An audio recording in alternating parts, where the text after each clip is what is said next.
1,00,000 మంది శివభక్తులతో కలిసి మహారుద్రాక్ష పూజలో పాల్గొనండి. వెంటనే కాల్ చేసి మీ పేరును నమోదు చేసుకోండి. నందూస్ వరల్డ్ ఈ పేరుతో యూట్యూబ్లో చాలా మందిని ఎంటర్టైన్ చేసినటువంటి జంట ఇప్పుడు ఒక కేసు వివాదంలో ఇరుక్కుంది. ఏకంగా ఇది ఒక స్కామ్ అని చెప్పి అంటున్నారు. మన దేశంలో ఉన్నవాళ్లే కాదు, విదేశాల్లో ఉన్నవాళ్ళు కూడా బాధితులంటూ రోజు రోజుకి ఈ జాబితా పెరుగుతుంది. అయితే తమకు ఇండియాలో ఎలాంటి కంపెనీలు లేవంటూ ఈ జంట అనౌన్స్ చేశారు. ఇది కూడా ఫేక్ అంటూ కౌంటర్ ప్రచారం పెద్ద ఎత్తున జరుగుతుంది. అసలు ఈ వ్యవహారంలో ఏం జరుగుతుంది? విజయవాడలో కొన్ని కేసులు నమోదైనట్టుగా సమాచారం అందుతుంది. అలానే యూకేలో ఇతర ప్రదేశాల్లో కూడా వీళ్ళకి సంబంధించినటువంటి వసూళ్ల పైన కంప్లైంట్లు వరుసగా వస్తున్నాయి. దీనిపైన మనతో మాట్లాడేందుకు ప్రముఖ అటార్నీ ఎన్ఆర్ఐ కావేటి శ్రీనివాస్ గారు యుఎస్ నుంచి లైవ్లో జాయిన్ అయ్యారు. కావేటి శ్రీనివాస్ గారు నమస్తే అండి. నమస్కారం సార్, ఏంటి ఈ కేసు? ఈ నందూస్ వరల్డ్ వీళ్ళు డబ్బులు వసూలు చేశారని, ఉద్యోగాలు ఇప్పిస్తామని, అలానే వీసాలు ఇప్పిస్తామని, యూకేలో పర్మనెంట్ రెసిడెన్సీ ఇప్పిస్తామని ఇట్లా రకరకాల మాటలు చెప్తున్నారు. వాళ్ళేమో మాకు అసలు సంబంధమే లేదు, ఇవంతా కట్టు కథలు, కొంతమంది కావాలని ఒక 2-3 వ్యక్తులు డబ్బులు చెల్లించి మరీ ప్రచారం చేస్తున్నారు, వాళ్ళు కౌంటర్ చేస్తున్నారు. ఏంటి సార్ ఈ వివాదం? ఇప్పుడు ఫస్ట్ ఆఫ్ ఆల్ మనం అర్థం చేసుకోవాల్సింది ఏంటంటే అండి, ఇప్పుడు వాళ్ళు సిఓఎస్ అంటే సర్టిఫికేట్ ఆఫ్ స్పాన్సర్షిప్ కోసము వాళ్ళు డబ్బులు తీసుకుంటున్నారు జనాల దగ్గర. అంటే వాళ్ళు అక్కడ యూకే సిటిజన్స్, కొన్ని కంపెనీస్ రిజిస్టర్ చేశారు, కొన్ని వాట్సాప్ ద్వారా, ఫేస్బుక్ల గ్రూపుల ద్వారా ఎవరైతే కాంటాక్ట్ చేస్తారో మాకు ఉద్యోగం ఇవ్వండి, మమ్మల్ని స్పాన్సర్ చేయండి అంటే, నేనంటే చూసిన ఎవిడెన్సెస్ ఆన్లైన్లో ఇప్పుడు కొంతమంది ఒక 8 మంది బాధితులు పంపిస్తున్నారు ఎవిడెన్సెస్ నాకు. వాళ్ళు చెప్పింది ఏంటంటే వాళ్ళకు ఉద్యోగం ఇస్తాము ఒకటి, రెండోది మీకు సర్టిఫికేట్ ఆఫ్ స్పాన్సర్షిప్ అంటే ఏంటంటే యూకేలో మీరు ఒకవేళ వర్క్ పర్మిట్ చేసుకొని ఉండాలనుకుంటే మీరు అక్కడ సర్టిఫికేట్ ఆఫ్ స్పాన్సర్షిప్ ఎంప్లాయర్ దగ్గర ఉంటేనే మీరు వీసాలు ఫైల్ చేసుకోవచ్చు, మీకు కానీ వాళ్ళ పిల్లలకి, వైఫ్ పిల్లలకే కానీ. సో ఆ సర్టిఫికేట్ ఆఫ్ స్పాన్సర్షిప్ చేసేటప్పుడు ఎంప్లాయర్కి అర్హత ఉండదు ఎంప్లాయీ దగ్గర డబ్బులు తీసుకోవడానికి. అంటే ఫస్ట్ ఆఫ్ ఆల్ ఎంప్లాయీ దగ్గర డబ్బులు తీసుకోకూడదు. అది యుఎస్లో అయినా అంతే, యూకేలో అయినా అంతే, అన్ని కంట్రీస్లో అంతే. అంటే ఎందుకు అంటే మీకు నేను చెప్పేది ఏంటంటే, ఇప్పుడు యూకేలో మేము లా ప్రాక్టీస్ చేస్తాం.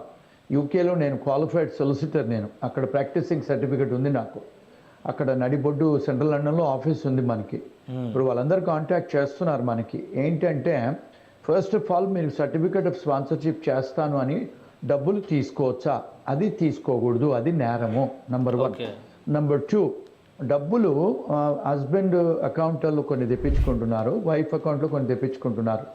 మరి మీరు ఫస్ట్ ఆఫ్ ఆల్ మీరు ఆ సర్టిఫికేట్ ఆఫ్ స్పాన్సర్షిప్ ఇమిగ్రేషన్కి అప్లికేషన్ పెట్టేటప్పుడు ఎంప్లాయర్గా డబ్బు తీసుకోవడానికి అర్హత లేదు, అది ఫ్రాడు, మిస్రిప్రజెంటేషను, ఇమిగ్రేషన్ లా ప్రకారము, క్రిమినల్ లా ప్రకారం నేరమైనప్పుడు మీరు డబ్బులు అందరి దగ్గర బ్యాంక్ అకౌంట్లలో తెప్పించుకొని డబ్బులు బ్యాంకులలోనే తెప్పించుకుంటున్నారు. అంటే బ్యాంక్ టు బ్యాంక్ ట్రాన్స్ఫర్. అంటే కొన్ని భార్య పేరు మీద ఉన్నాయి, కొన్ని భర్త పేరు మీద ఉన్నాయి. ఇవి కాకుండా కొన్ని ఏం చేస్తున్నారు, ఇండియన్ బ్యాంక్ అకౌంట్లలో కూడా వేయించుకుంటున్నారు. ఇండియన్ బ్యాంక్ అకౌంట్లో వేసుకునే దాన్ని మనీ లాండరింగ్ అంటారు. యూకేలో కానీ, అమెరికాలో కానీ, ఇండియాలో కూడా సీరియస్ అఫెన్సెస్. ఎందుకు? మీరు ఫస్ట్ ఆఫ్ ఆల్ నేరం చేస్తున్నారు డబ్బులు తీసుకొని జనాల దగ్గర. ఆ డబ్బులు తీసుకొని నేరపూరితంగా సంపాదించిన డబ్బుని ఇండియా కూడా తరలిస్తున్నారు. అది యూకే లా ప్రకారం money laundering, financial regulatory authority ప్రకారం నేరమే యూకేలో, ఇండియాలో కూడా నేరమే. ఎందుకు? యూకేలో మీరు ట్యాక్సులు కట్టట్లేదు ఆ డబ్బుకి. అంటే ఈ ట్యాక్స్ ఎవేజన్ పర్సనల్గా చేస్తున్నారు, కంపెనీస్ కూడా చేస్తున్నాయి. అంటే ఇప్పుడు మీరు చూసుకుంటే ఇమిగ్రేషన్ ఫ్రాడ్ ఉంది ఇక్కడ, క్రిమినల్ ఫ్రాడ్ ఉంది ఇక్కడ, ఇంకోటి హ్యూమన్ రైట్ వయలేషన్స్ ఉన్నాయి. మళ్ళీ దాని తర్వాత కొంతమందికి ఉద్యోగాలు ఇచ్చి 20 గంటలు ఇస్తామని చెప్పి నందూస్ కిచెన్ అని అందులో 5 గంటలే ఇస్తుందంట, దాన్ని ఇచ్చేసి మీకు ఇంతకంటే ఎక్కువ ఉండదని. బయట $13-14 ఇచ్చేది $8 పౌండ్లు ఇస్తున్నారంట. అట్లా అది ఇవ్వటం కూడా నేరమే. అంటే మీకు ఎంప్లాయీ రైట్స్ బ్రీచ్ అవుతున్నట్టు. సో చాలా నేరాలు. అంటే వీళ్ళందరూ కూడా ఎవరైతే బాధితులు బయటకు వచ్చి చూపిస్తున్నారో వాళ్ళు వాట్సాప్ మెసేజ్లు చూపిస్తున్నారు, టెలిఫోన్ కాన్వర్జేషన్స్ వినిపిస్తున్నారు రికార్డెడ్వి.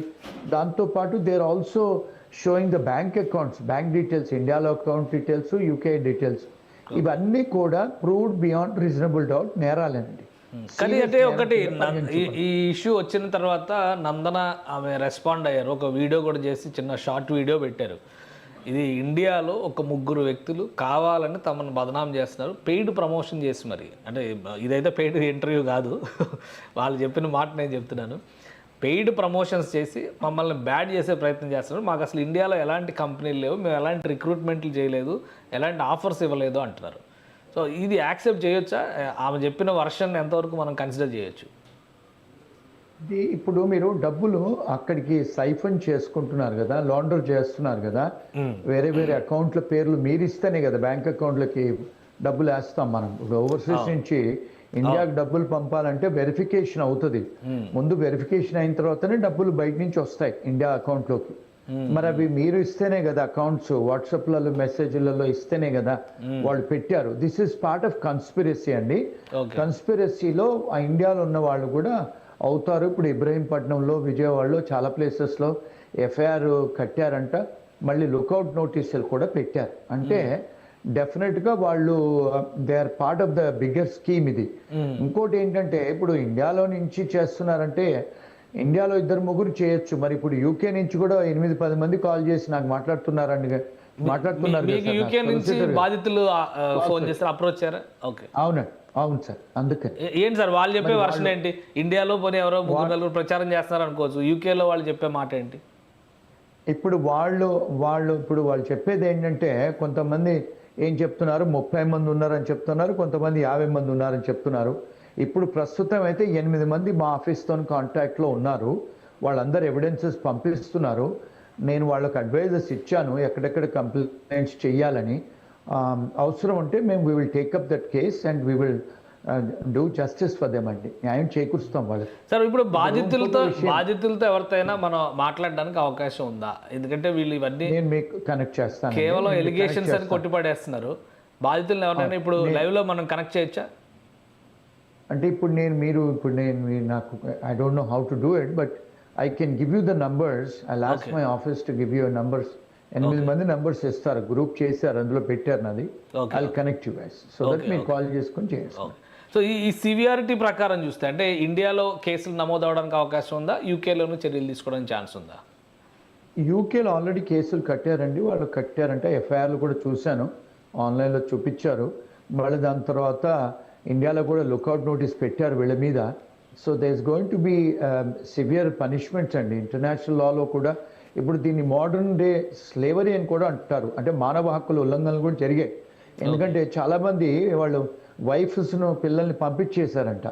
అంటే భర్తలు ఒక్కరే ఉండిపోయి, లేకపోతే భార్యలు ఒక్కరే ఉండి భర్తల్ని పంపించేసి వీసాలు వాళ్ళకు లేకుండా వీళ్ళు చేయబట్టి 1 year నుంచి 8 నెలల నుంచి డబ్బులు తీసుకొని, ఫస్ట్ ఆఫ్ ఆల్ మీరు డబ్బులు తీసుకోవడానికి అర్హత లేనప్పుడు డబ్బులు తీసుకొని జనాల దగ్గర ఉద్యోగం ఇస్తా అని చెప్పి మీరు ఇన్స్టిగేట్ చేసి ఫాల్స్ మిస్రిప్రజెంటేషన్ చేసి మీ బ్యాంకులలో ఆ హస్బెండ్ బ్యాంక్ అకౌంట్లో, భార్య బ్యాంక్ అకౌంట్లో, మీ చుట్టాలు, మీ నాన్న అందరి అకౌంట్లలో డబ్బులు వేయించుకుంటే ఇవన్నీ కూడా ప్రూవ్డ్ బియాండ్ రీజనబుల్ డౌటే కదండి. డాక్యుమెంటరీ ఎవిడెన్సెస్ ఉన్నాయి కదా, ట్రేసింగ్ చేస్తే డిస్కవరీలో అన్నీ కనపడతాయి. మరి పోలీస్కి కానీ లా ఎన్ఫోర్స్మెంట్కే కానీ మేము తీసుకోలేదు, మేము కంపెనీ అకౌంట్స్లలో మా కంపెనీ లిమిటెడ్ లయబిలిటీ కంపెనీస్ మా బాధ్యులం కాదు అంటే లిఫ్టింగ్ ద కార్పొరేట్ వీల్ దీని వెనకాల ఎవరు అని తీస్తే మరి మీరే కదా ఓనర్స్.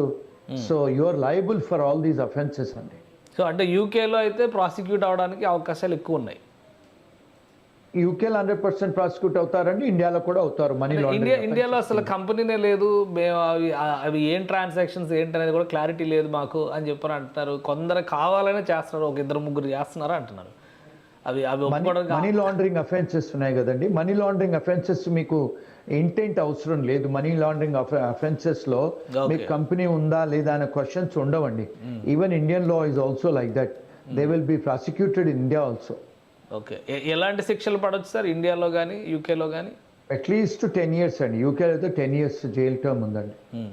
సో ఇప్పుడు వీళ్ళు మమ్మల్ని నమ్మి వాళ్ళు డబ్బులు వేశారు తప్పితే మేము అసలు ఎలాంటి బిజినెస్ చేయలేదు అని చెప్పని వాళ్ళు రివర్స్లో మాట్లాడితే పరిస్థితి ఏంటి? ప్రూవ్ చేయడానికి, ఎవిడెన్స్ కలెక్ట్ చేయడానికి ఉన్న అవకాశాలు ఏంటి?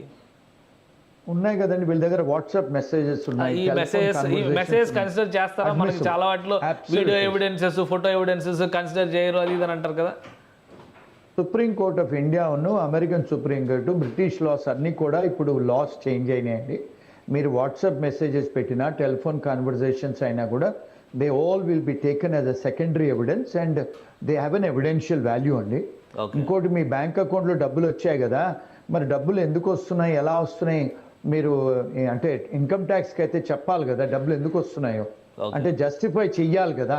మరి ఇవన్నీ కూడా ఫైనాన్షియల్ క్రైమ్స్ ఉన్నాయి, ఇమిగ్రేషన్ క్రైమ్స్ ఉన్నాయి, మిస్రిప్రజెంటేషన్ ఉంది, ఫ్రాడ్ ఉంది, చాలా అఫెన్సెస్ ఉన్నాయండి.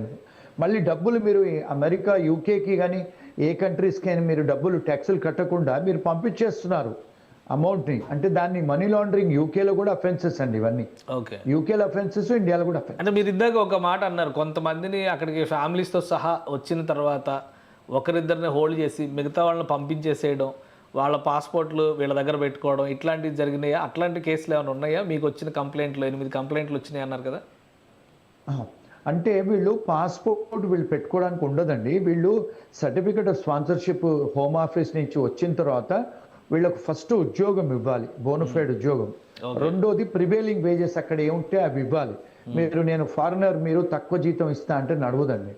రెండోది. మూడోది అండి, మీరు ఒకసారి 40 గంటలు నేను జాబ్ ఇచ్చి, ఇప్పుడు ఆమె నందూస్ కిచెన్ అని ఏదో పెట్టుకుంది, నందూస్ కిచెన్లో మీరు వంట మనిషిని జాబ్ ఇస్తే మీరు 40 గంటలు ఇవ్వాలి, కానీ 5 గంటలు ఇచ్చి మీరు బయట 14-15 పౌండ్ల ఉద్యోగం శాలరీ ఉంటే మీరు 8 పౌండ్సే ఇస్తాను, 4 పౌండ్సే ఇస్తా అంటే నడవదు కదండి. ఇవన్నీ మోడర్న్ డే స్లేవరీ కింద వస్తాయి. మానవ హక్కుల ఉల్లంఘనలు కూడా జరుగుతున్నాయి. అంటే అక్కడ Europe declaration of human rights కూడా వయలేషన్స్ అవుతున్నాయి.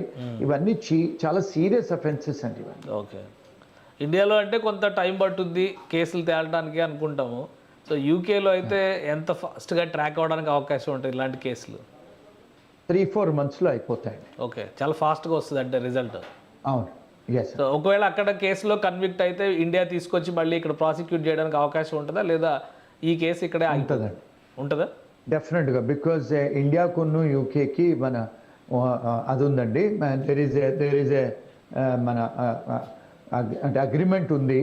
ఒకవేళ ఇండియాలో కూడా నేరపూరితాలు చేసినట్టు వాళ్ళు ప్రూవ్ చేయగలిగితే, ఇండియన్ విక్టిమ్స్ ఉంటే ఇండియాలో కూడా పనిష్ చేయొచ్చండి. Right sir, thank you sir విశ్లేషణ అందించినందుకు.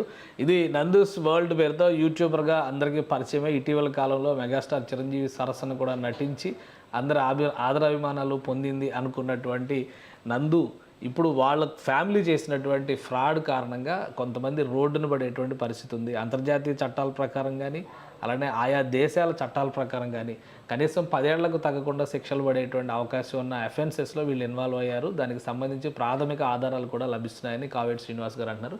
సో ఈ కేసు ఫర్దర్గా ఎలా ఉంటుందో ఇక చూడాలి. ఇది స్పెషల్ డిస్కషన్. Keep watching.